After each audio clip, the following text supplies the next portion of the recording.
আসসালামু আলাইকুম। সুজির এই বরফিটা কার কার পছন্দ বলেন তো? আমার থেকে তো পরোটা, রুটি যেই কোনো কিছুর সাথে খেতে ভীষণ মজা লাগে। বিকেলের নাস্তা হিসেবেও আপনারা বাসায় ট্রাই করতে পারেন। আমার থেকে ভীষণ ভালোই লাগে। বেশিরভাগ আমরা কিন্তু রমজান মাসে এটা বানানো হয়, তাই না? রোজা আসে বলে আমরা শবে বরাতের সময় এটা বানাই, তাই না?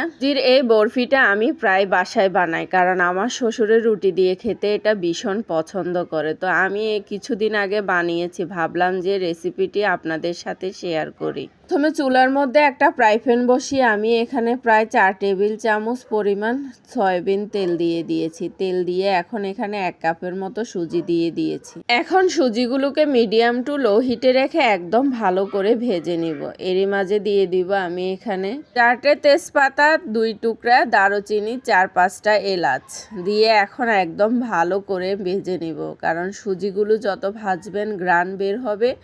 এই সুজির হালুয়া বা বরফি খেতে কিন্তু ভীষণ মজা লাগে। তো আমি একদম ভালো করে ভেজে নিব। এইভাবে আমি বেশ কিছুক্ষণ নেড়েচেড়ে একদম ভালো করে ঝরঝরা করে ভেজে নিয়েছি। চেষ্টা করবেন যে সুজির মধ্যে একটু ঘি দিয়ে ভাজার জন্য, তাহলে কিন্তু ফ্লেভার অনেক ভালো আসে।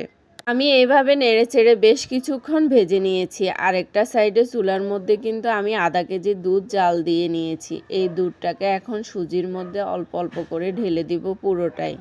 দিয়ে এখন একটু হালকা নেড়েচেড়ে দিয়ে দিব এখানে আমি 2 টেবিল চামচ পরিমাণ চিনি, সাথে দিয়ে দিব গুঁড়া দুধ 2 টেবিল চামচ পরিমাণ। আমি একটু চিনিটা কম খাবো, এজন্য একটু কম দিব, আপনারা আপনাদের পছন্দ অনুযায়ী দিতে পারেন। এইবার দিয়ে দিব 1 টেবিল চামচ পরিমাণ ঘি। ঘিটা আমি শেষে দিয়েছি কেন জানেন? কারণ ঘিটা শেষে দিলে বরফি যখন খাবেন ঘির ফ্লেভার আসবে, এই জন্য। তো ঘিটা দিয়ে এখন একটু ভালো করে নেড়েচেড়ে একদম মিশিয়ে নিব। সুজির এই হালুয়াটা খেতে কিন্তু সবারই ভীষণ মজা লাগে, তাই না? রুটি, পরোটা যেটার সাথে খাই না কেন খেতে কিন্তু ভীষণ মজাই লাগে। তো দেখেন আমার সুজির এই হালুয়াটা কিন্তু অলরেডি হয়ে গিয়েছে। এখন আমি অর্ধেকটা রেখে দিয়েছি পরোটা বা রুটির সাথে খাওয়ার জন্য, আর অর্ধেক দিয়ে আমি বরফি কেটে নিয়েছি। তো এই বরফিটা কিন্তু খেতে ভীষণ মজা হয়েছে। যদি রেসিপিটি ভালো লেগে থাকে অবশ্যই আমার পেজটিতে লাইক, কমেন্ট, শেয়ার করে দিবেন। আর সবাই ভালো থাকবেন। আল্লাহ হাফেজ।